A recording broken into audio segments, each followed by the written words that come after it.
ये उलवेधन amniocentesis, उलवेधन amniocentesis ये क्या होता है? ये हमने बताया था कि मानव जन्म में जो अक्सर जो हमने पढ़ा था, ये अपरा का जो भाग होता है प्लेसेंटा में, गर्भ काल के समय, उसी समय अपरा में जो होता है एक क्या नाम लेयर का, झिल्ली का निर्माण होता है, जो भ्रूण के चारों ओर भ्रूण कला एमनियॉन का निर्माण करता है। जैसे इसमें भ्रूण है, ठीक है,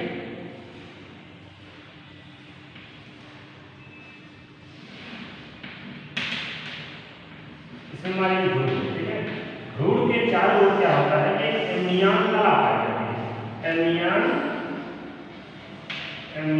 मेम्ब्रेन, एमनियॉन मेम्ब्रेन, जो एमनियॉन मेम्ब्रेन होता है इसमें लिक्विड की तरह से, ये फिलअप होता है एमनियोटिक फ्लूइड, क्या होता है एमनियोटिक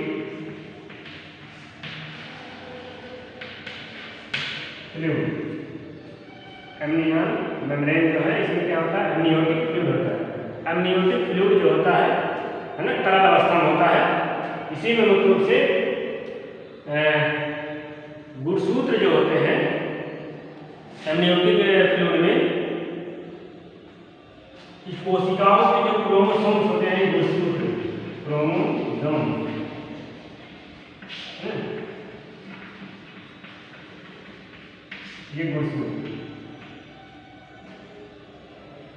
ये गुणसूत्र क्या होते हैं? तरल अवस्था मतलब इसमें नियमित रहते हैं, डूबे हुए रहते हैं। जो गुणसूत्र क्रोमोसोम्स होता है ना, 46 क्रोमोसोम, ये गुणसूत्र क्या होते हैं? इसमें डूबे रहते हैं। होता है क्या कि जब इसका चेकअप किया जाता है तो इसमें से इंजेक्शन के द्वारा जो है, इंजेक्शन के द्वारा क्या होता है, इसी में से एमनियोटिक फ्लूइड निकाल लिया जाता है। जो तरल पदार्थ होता है क्या करते हैं, उसे निकाल लेते हैं। और ये कब निकाला जाता है? गर्भ के 16वें से 18वें सप्ताह के बीच, 16वें से 18वें सप्ताह के बीच, 16 to 18 वीक्स, 16वें से 18वें सप्ताह के बीच क्या होता है, इसमें एमनियोटिक फ्लूइड निकाला जाता है। उसी समय जो गुणसूत्र क्या होते हैं, डेवलपमेंट होते हैं, और उसमें ये पता चल जाता है कि ये जो गुणसूत्र है वो लिंग गुणसूत्र कौन है, XY है, XY बनते हैं कि XX बनते हैं। अगर XX बनते हैं जिसका मतलब है कि फीमेल का भ्रूण है, और XY बनते हैं जिसका मतलब मेल का भ्रूण है। फीमेल का भ्रूण होता है जिस कारण से क्या होता है, यही चीज जो है चेकअप हो जाता है। तो होता है क्या, इसके लिए दो चीज है, जैसे इससे ये पता लगाया जाता है कि भ्रूण की लिंग की जांच, और इसके साथ साथ इसमें कुछ तकनीक ऐसी होती है कि कोई ऐसी बीमारी ना हो, कोई ऐसी कमी ना हो, ये सब जो है इसका जांच किया जाता है। लेकिन उसी समय लिंग की भी जांच हो जाती है, जिस कारण से लिंग की जांच होने से उसके लिंग का भी पता लग जाता है। और मतलब ना चाहने किसी वजह से लड़की अगर भूल जाते हैं तो कुछ ऐसे निर्दिष्ट प्रकृति होते हैं, वो क्या करते हैं, व्यवहार से करवा देते हैं। अन्यथा जो है अगर जो सोशल समझदार है तो रहने देते हैं। कार्य मतलब ये है कि लिंग की जांच इस तकनीक के द्वारा की जाती है, ठीक है ना, इम्यूनोसेंटेसिस के द्वारा, और इसी में भ्रूण का पता चल जाता है। और ये चीज है जो उसकी उम्र, अपना का स्थान, ये सभी अल्ट्रासाउंड के द्वारा जो है स्कैनिंग की जाती है। अब ये हो गया है कि जो डॉक्टर्स हैं वो डॉक्टर्स मुख्य रूप से अपने क्लिनिक के बाहर दिखाएंगे कि यहाँ पर भ्रूण के लिंग की जांच नहीं की जाती है, यहाँ पर भ्रूण के लिंग का परीक्षण नहीं किया जाता है, ये दिखाना अनिवार्य है। अगर ऐसा कोई करता है उसे अपराध माना जाएगा और उसकी सजा जो है मिलेगी, है ना। तो ये रहा तकनीक, ये चीज़ आप जान सकते हैं। इसको आप ऐसे देख सकते हैं, देखिए बुक में दिया है, ये इस तकनीक के द्वारा जो देखिए एमनियोटिक फ्लूइड है, एमनियॉन कैविटी है, प्लेसेंटा, इसमें इंजेक्शन लगा तो उससे इसको निकाल के और इसे चेक कर सकते हैं, ये यूट्रस है, ये फीटस है, ठीक है, क्लोन बनाकर उसे चेक कर सकते हैं गुणसूत्र। ये मेथड होता है। समझ रहे हैं? इसके बाद जो है हम आपको बताते हैं कुछ इंपॉर्टेंट चीजें। गर्भ निरोधक या जन्म नियंत्रण जो है प्रभाव, ये क्या होता है? ये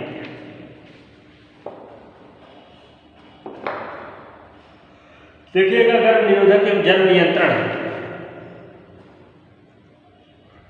जनसंख्या को सीमित करने के लिए किया जाता है। किसके लिए किया जाता है? जनसंख्या को सीमित करने के लिए। जनसंख्या को सीमित करना है तो गर्भ निरोधक उपाय को अपनाना आवश्यक है। इसी कारण से जो है अगर गर्भ निरोधक मतलब उपाय ना अपनाए जाएंगे तो जनसंख्या वृद्धि स्वाभाविक। तो इसमें मुख्य रूप से गर्भ निरोधक के प्रकार दिया है कि एक होता है प्राकृतिक एवं परंपरागत। नंबर 1 गर्भ निरोधक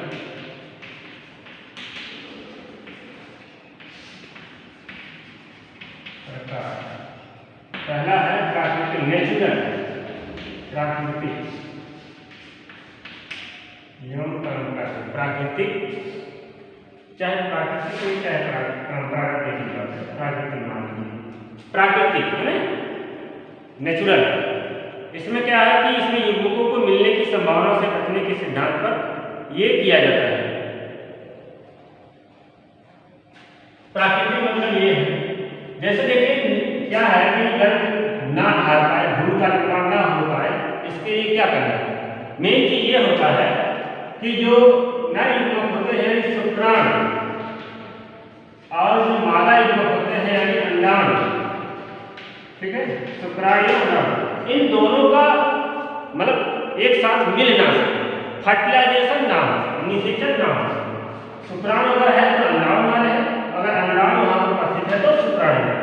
शुक्राणु या अंडाणु के एक साथ ना होने पे तब निषेचन नहीं होगा, निषेचन नहीं होगा तो भ्रूण नहीं बनेगा, और भ्रूण नहीं बनेगा तो फिर संतान की उत्पत्ति नहीं होगी। कहने का मतलब ये है कि शुक्राणु अंडाणु ना मिल पाए, यानी नर युग्मक जो मादा युग्मक ये दोनों एक साथ संलयित ना हो सके, इसके लिए प्राकृतिक और कृत्रिम उपाय किए हैं। प्राकृतिक में क्या किया गया है? इसमें देखिए विवाहित जोड़े जो स्त्री पुरुष होते हैं उनमें जो है उसमें दृढ़ इच्छा शक्ति, जैसे मनोभावनाओं को काबू रखें जिससे वो शारीरिक संबंध ना बना सके। अगर वो बनाते रहे तो क्या होता है कि शुक्राणु को जो है शरीर से बाहर स्थित करें जिससे अंडाणु के पास वो ना पहुंच सके, या जो है ऐसे समय करें जब जो है अंडाणु वहां पर उपस्थित ना हो।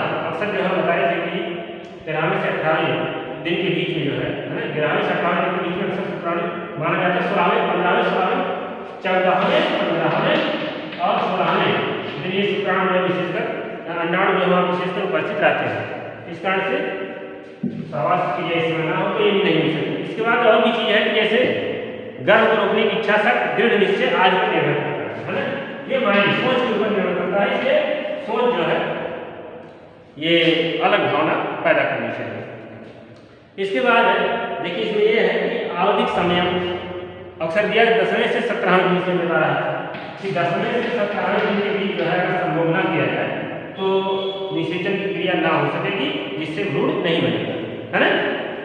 इसके बाद अंतरित मैथुन दिया है। अंतरित मैथुन ये है कि पुरुष जो है, दूसरा पॉइंट है अंतरित मैथुन।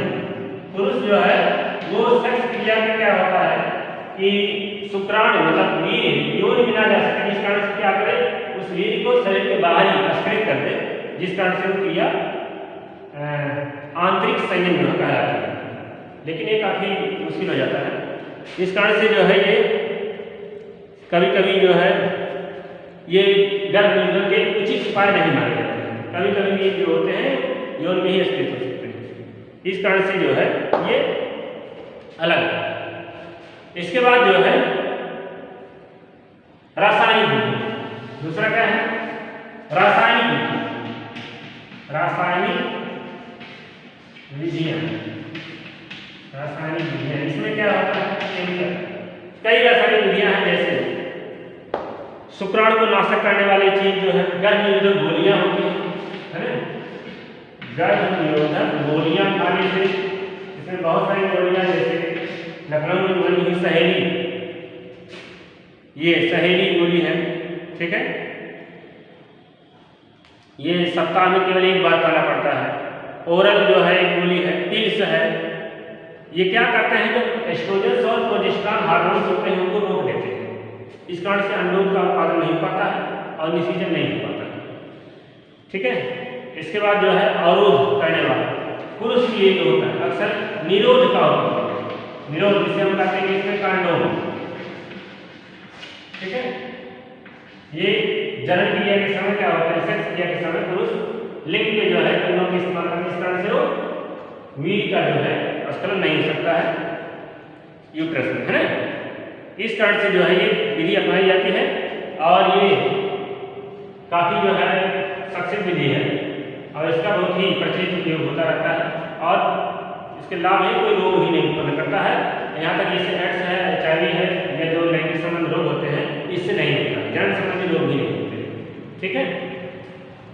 ये सब चीजें हैं, ये गोपनीयता का भी बनी रहती है और दुष्प्रभाव भी नहीं होता।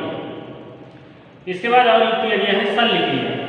तीसरा क्या है, शल्य क्रिया। शल्य मतलब ऑपरेशन करना। शल्य क्रिया ऑपरेशन के द्वारा, जैसे हम पढ़े जनन में स्त्री जनन में मादा, तो अगर स्त्री वाला जनन है, स्त्री वाला इसमें क्या होता है, फैलोपियन ट्यूब होता है, फैलोपियन नलिका।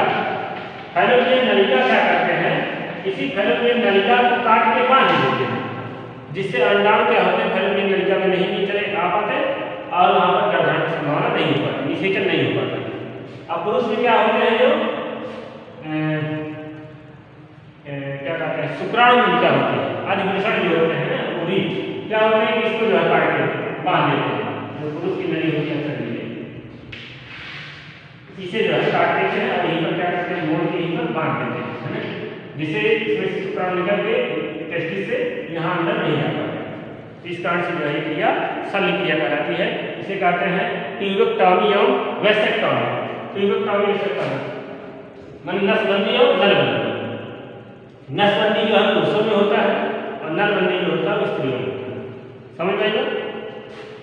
बंधीकरण इसे कहते हैं, बंधीकरण। स्त्रियों में शल्य क्रिया जो ट्यूबेक्टॉमी कहलाती है। ठीक है। इसके बाद है कुछ यौन संचरित रोग, जैसे एड्स, हेपेटाइटिस है, हर्पीज है, जेनेटल वायरस, सिफिलिस है, गोरेरिया है, ये सब बीमारियां हैं जो लैंगिक क्रिया के द्वारा ये होती हैं। तो पूर्ण उपचार नहीं, लेकिन एंटीबायोटिक दवा खाने से अक्सर जो है आराम हो जाता है। ये डॉक्टर को दिखा के इसको ठीक किया जा सकता है ना। इसके बाद हम जानेंगे कुछ इंपॉर्टेंट चीजें, सहायक जनन प्रौद्योगिकियां वगैरह, ये सब चीजें आगे देखेंगे आप। सहायक जनन प्रौद्योगिकियां, assisted reproductive technology, ART।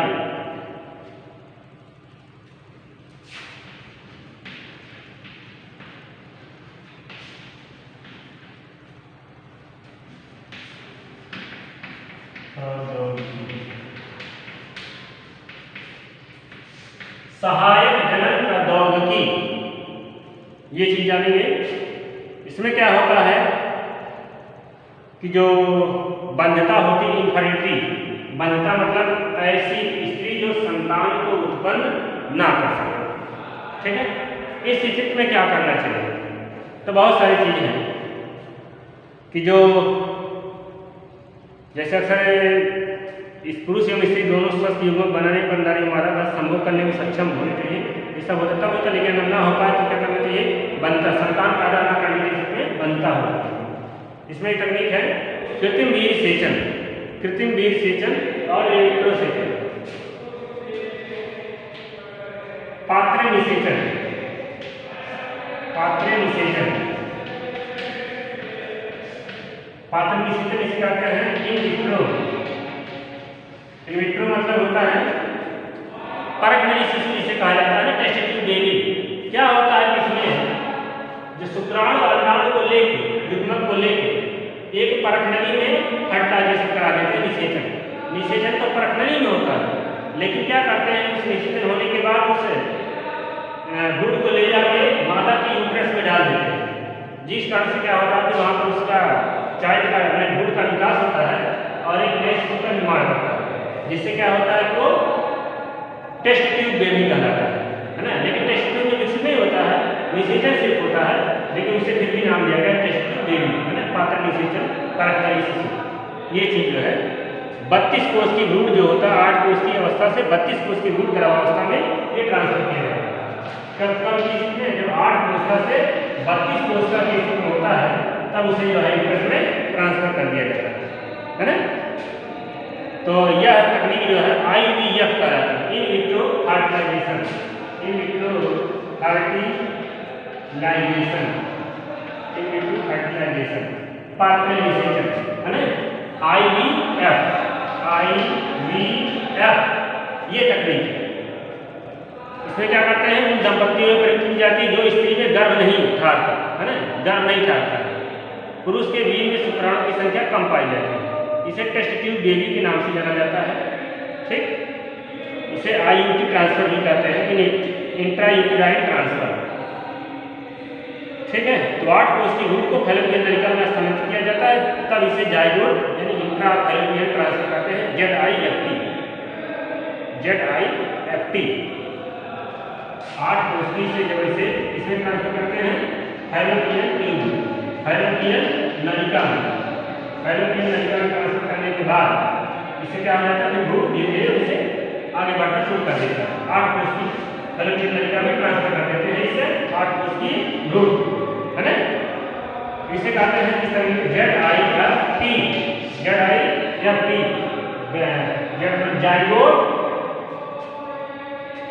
Zygote intra fertilisation transfer. ठीक है, ये चीज zygote intra fallopian transfer, zygote intra fallopian transfer ये चीज कहलाता है। तो गैमिट इंट्रा फैलोपियन ट्रांसफर ये तो होता है ZIFT, एक होता है GIFT, gamete intra fertilisation, gamete intra fertilisation transfer, GIFT। इसमें क्या होता है, ऐसी स्थिति में जिन स्त्रियों में अंडाणु का उत्पादन ना हो, अंडाणु नहीं विकसित हो पाते हैं, और इसके साथ साथ अंडाणु के ना विकसित होने से फैलोपियन नलिका गर्भाशय में स्थानांतरित करते हैं, ऐसी स्त्रियां जिनमें निषेचन भ्रूणी परिवर्धन के लिए वातावरण उपस्थित होता है, ऐसी स्त्री में दाता के स्त्री से अंडाणु प्राप्त करके शुक्राणुओं के साथ उनका निषेचन जो करा के इनको गैमिट के रूप में, गैमिट यानी युग्मक के रूप में क्या करते हैं, फैलोपियन नलिका में डाल देते हैं और फिर आपको डेवलपमेंट शुरू हो जाता है। ठीक है, ये तकनीक कहलाती है गैमिट ट्रांसफर यानी GIFT। एक होता है ICSI, ये जो है इसका नाम पूरा है intracytoplasmic sperm injection, intracytoplasmic sperm injection, intracytoplasmic sperm injection. ये सुई होती है, क्या करते हैं, सुई से स्पर्म को डायरेक्ट क्या करते हैं, अंडाणु में, अंतःकोश की डायरेक्ट अंडाणु में ट्रांसफर कर दिया जाता है। या देख सकते हैं, देखिए ये इंजेक्शन है, ये स्पर्म है, ये ओवा है, इसी में डायरेक्ट जो है शुक्राणु को अंडाणु में, ये इसी तब किया जाता है जब शुक्राणु अंडाणु को भेजने में अक्षम हो, जब शुक्राणु अंडाणु को भेजने में अक्षम हो तब ये तकनीक जो है बनाई जाती है। तो ये सब तकनीक है जिसके कारण से संतान उत्पन्न किए जा सकते हैं। अगर कोई स्त्री संतान उत्पन्न ना कर सकती हो, यानी बंधता हो या फैलोपियन ट्यूब विकसित ना हो, यूट्रस ना विकसित हो, अंडाशय से अंडाणु ना निकलते हो इत्यादि। ठीक है, शुक्राणु निषेचित ना कर पाते हो, बहुत सारी क्रियाओं के इलाज आज के टाइम में विज्ञान में हो चुका है। इसलिए अंधविश्वास के चक्कर में ना उसे झाड़ फूक ना कराए, उसे उचित डॉक्टर की सलाह से ही, है ना, देखभाल कराए, इससे भी नई संतान उत्पन्न हो सके। इसलिए अब आप अंधविश्वास की उम्मीद है कि आप अंधविश्वास नहीं मानेंगे, और किसी स्त्री को संतान न उत्पन्न होता है तो स्त्री की दोष नहीं है, उसमें कुछ न कमी या पुरुष का भी दोष हो सकता है। इस कारण से उसकी जांच करा के और फिर उसका निराकरण करें। ठीक है, निराकरण करें तो उसके बाद जो है ये जनन स्वास्थ्य समझो कि ठीक से उसका जो है सही उपयोग होगा। ओके, ये चैप्टर इसका खत्म।